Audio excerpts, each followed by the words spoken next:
إن الذين قالوا ربنا الله ثم استقاموا تتنزل عليهم الملائكة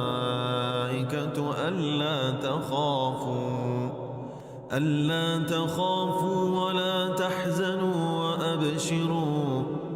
وأبشروا بالجنة التي كنتم توعدون نحن أولياؤكم في الحياة الدنيا وفي الآخرة ولكم فيها ما تشتهي أنفسكم ولكم فيها ما تدعون نزلا